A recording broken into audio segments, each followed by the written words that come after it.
I get hit up often as far as like, hey, D, what should I do? Should I start with this company? Or what company is good to start my career? Or, hey, D, should I do this or should I do that?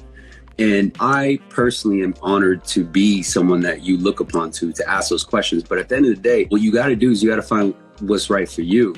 And so if a company or a resource is solid for you, then do that, right? But if you feel like there's something that you're missing, you can get paid higher elsewhere, you have to prove it to yourself, right? So do it, right? Don't ask me like, hey, is this company going to work for? I don't know. Go work for them. Go see.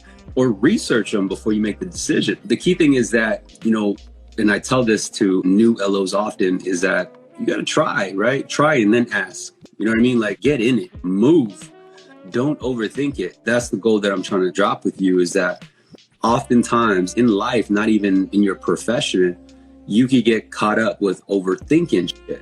And when you really take a step back and you're like, well, what am I scared for, right? Like, why am I overthinking this? And the reason why you're overthinking it is because you don't know, meaning that everything that's stopping you from taking a step forward is make-believe.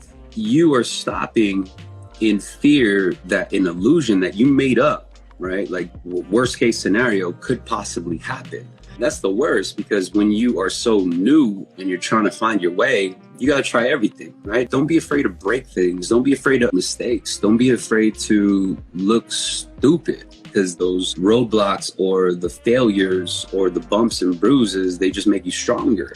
Failures, if anything, make you stronger because you know what not to do. And so it's a fast, clear, precise view of what not to do next time. You get it? So I wanted to bring that because I get asked often these questions. And then, of course, my response is, did you try it? Did you research it? And oftentimes it's no.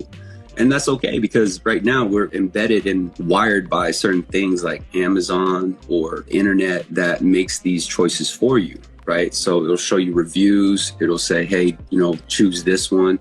And so all that's done for us. It's all vetted out. But what happens when it's not vetted out? It comes down to you taking the time to do some research, right? Look into it.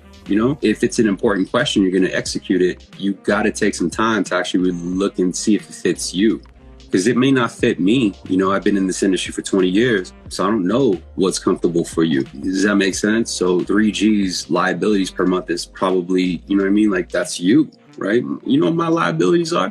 Ain't that much though. Please believe your boy ain't got no debt, but I do got, rental properties, you got investments, you have certain things that you allocate your money towards. So it could be different because it's a different level. So you got to keep that in mind when you ask people who's been in the industry for a long time, is like, hey, what would you do? They're going to give you an answer of what they would do, but they might be 3, 4, 5 tiers above you. You see what I'm saying?